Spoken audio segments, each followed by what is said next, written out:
Trump 2024. Is the world ready for former president to make a comeback?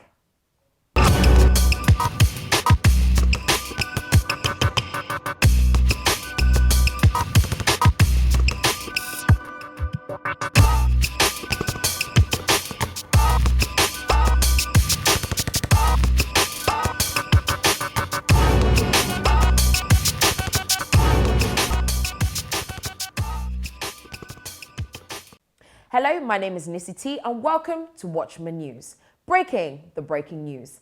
Now, just a few weeks ago, I reported that former President Nicolas Sarkozy, who was in office from 2007 to 2012, was on trial for allegedly bribing a judge after he had left office.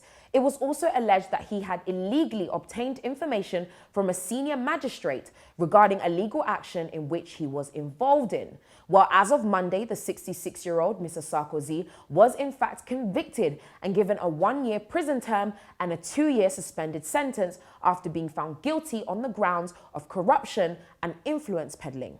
Now, if you remember, Mr. Sarkozy unequivocally denied such claims, essentially saying that people were out to get him and that he gave lots of people who he considered his friends money, not for the purpose of illegally obtaining information, but simply because he's rich and he can do whatever he wants with the money that he has. Now, that wasn't exactly how he said it, but I'm assuming that that's exactly what he was thinking. Nonetheless, despite his plight, it seems that it was all in vain, as the trial focused on phone conversations that had taken place in February of 2014. At the time, investigations had been launched to look into the financing of the 2007 presidential campaign. During this investigation, they incidentally discovered that Sarkozy and his lawyer, Thierry Herzog, who it's alleged had forged a corruption pact with Sarkozy, had been communicating using secret mobile phones registered to the alias Paul Bismuth. It sure is a lot of effort to make when there's absolutely nothing to hide. According to conversations that were wiretapped, Sarkozy allegedly instructed Herzog to promise a senior magistrate, Gilbert Azibert, a job in Monaco in exchange for leaking information about another legal case that he was involved in. Now, despite this mountain of evidence, I guess the rich just stay winning, because it was reported that the courts have said that Sarkozy will be entitled to request to be detained at home with an electronic bracelet, meaning that the likelihood of him actually going to sit in a jail cell sporting an orange suit is very unlikely. Now, my question is, what does this say to other leaders or even former leaders who are in positions of power and so blatantly break the law? Well, it basically says that unless we do things differently and actually hold people accountable, we'll continue to live in a world where justice only listens to money, where in fact justice should be for all. Donald J. Trump, the name that has caused some of the greatest controversy that we have seen in recent history. From his controversial policies on immigration to his recent battle following his impeachment trial after the incident of the Capitol riots of January of this year. To say that Trump is a divisive figure is a complete understatement, with so many people, even in the same household, not being able to see eye to eye when it comes to Trump. And people assume that they were rid of him following his defeat in the recent elections that opened up the door to Joe Biden becoming the 47th president of the United States of America, and with Kamala Harris becoming the first ever female African-American Indian vice president of the United States. Biden was, of course, sworn in on the 20th of January 2021, and many people celebrated, thinking that they had seen the back of Trump's administration. Well, if this was you, you may just be disappointed, as during a speech, in fact, the very first public appearance Trump has made since leaving the White House and since his second impeachment trial at the Conservative Political Action Conference, CPAC, Trump let the world know that he may be thinking of making a comeback. In his speech, he shared how he believed that Joe Biden has had the worst first month in presidency in US history, following the recent deaths in Texas due to freezing weathers and there being no energy across the state. He also spoke about the need for children to go back to school and for people to go back to work properly. And in the midst of all the things he had to say in his 1 hour and a half long speech, he even hinted, yes, you guessed it, that he may be running again in 2024. In his own words, he said, "Who knows? Who knows? I may even decide to beat them for a third time."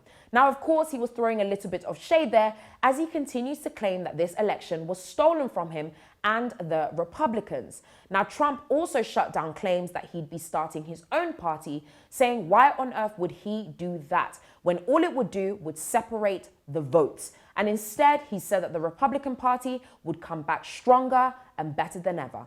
So the real question is, if Trump ran again in 2024, would people vote for him and could he win? Well, in short, whether you like it or not, he very much could.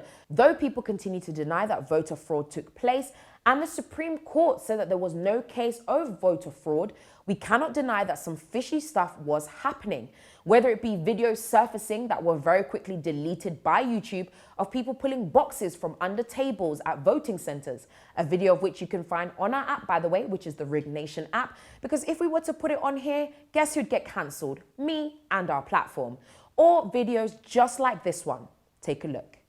So YouTube deleted dislikes on recent Biden videos. Oh, really? Yeah, I think we have an overlay right here. House. Yeah, look at this. And this is important to note because a lot of people say, well, no, hold on a second, there can just be likes and there are more likes than dislikes. No, they actually deleted dislikes. Wow. This is what's important. It's not they tried to plump up the likes, which sometimes we've seen happen in the past. No, dislikes disappear. So this actually, I think we have this from is it Epoch Times? Epoch Times? Epic Times? I never know how to say it. Epic Times. The screenshots indicate 16,000 dislikes were removed after the adjustments. The 5 videos on the channel had about 14,000 likes combined with nearly 60,000 dislikes as of January 24th. The most popular president in history, folks. More votes than anyone ever. And this happened before, too, in the campaign. We covered it a long time ago with, I think it was the town halls. Yeah. Remember that happened? Yeah. Donald Trump's was really popular, and then Biden's was immensely unpopular, had a bunch of dislikes. And I always I always take it with a grain of salt when people say, hey, we're being censored, because a lot of people just want to sort of deal with that. They want that drama. They want that heat. Yeah. But I looked at it, and it wasn't that there were a bunch of dislikes, and then it was sort of counterbalanced by a bunch of likes. Yeah. The dislikes disappeared as the ratio changed. And I've been on YouTube since 2006. It's never happened. Did you see that?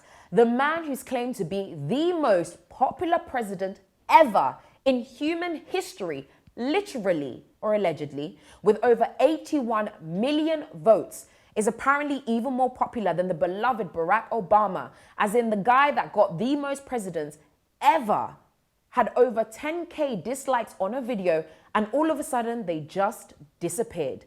Now, YouTube claimed that it was a bunch of bots or spam or whatever it is that they said it was, but I don't know. I'm finding it pretty hard to believe anything that is being said at the moment. Now listen, before you start to gun me down claiming fake news, etc., please feel free to take it with a grain of salt. And don't believe me if you don't want to. As I always say on this platform, I am not here to make you think in any particular type of way. In fact, I and we encourage open thought and discussion. I'm just trying to present you with a different view that maybe 99.9% of mainstream media is not presenting you with. But either way, Trump seems to still believe that this election was stolen and shared his fear of what some might call the radical left and what it is that they are doing. Whether it be with cancel culture, something that we've spoken about recently right on this platform, or even policies being put in place that claim that they are for the benefits of everyone, but really only favorable to those that actually agree with them. Now let's take Biden's push for the Equality Act, for example. Now the whole premise of this act was that it would bring everyone equality. But some might want to ask, according to who? The act would essentially mean that transgender women, so men who don't identify as men and choose to change their sex, their gender, their identity, would be afforded the same rights as women, including when competing with women in women-only sports. Now, before you say anything, let me make something very, very clear. Do I believe that everyone should be treated with the utmost dignity and respect? Absolutely. Do I believe that everyone should be treated with absolute care and love? 100%. And also, do I personally care about anyone's sexual preference, their orientation, or even as what they identify as? In all honesty, I really don't. But what I do care about is the women. Those women that have fought for years, women who have quite literally sacrificed their lives, who have gone out on the line, poured out into the streets, and have died in order for women like myself to be afforded the rights that we have today. And so I ask you, can you genuinely say that it's fair to have these very things reversed? To have these doors open to human beings who are physically and biologically built completely different from someone like me to be competing alongside me? I'm just asking the question that some people might be afraid to ask here. And what's worse is that when you don't agree or when you do ask questions, it puts certain people at risk, whether it be religious institutions or those that wish to teach their children about things like biology, sex, marriage, relationships in the way that they choose to teach them. It puts those very people at risk. Now you might be wondering, at risk of what? At risk of cancel culture or being cancelled online, at risk of a witch hunt and being told that you are a bigot or you're a racist, at risk of being able to share your view because it could lead you to being fired or treated like an outcast. Now again, I'm not here to make you think in any type of way. In fact, you have every right to think in whatever way that you want. I'm just here to ask the questions that maybe a lot of people are unwilling to ask. Having said that, I want to thank you once again for tuning in and watching Watchman News. Now, don't forget to leave a comment below because you know I definitely will be going through them. And of course, like I always say, this is not a monologue. This is a conversation. So please do leave a comment below and do not forget to subscribe to our very own page. Thank you so much for all those that are supporting us already. Once again, this has been Watchman News and I'll see you again next time.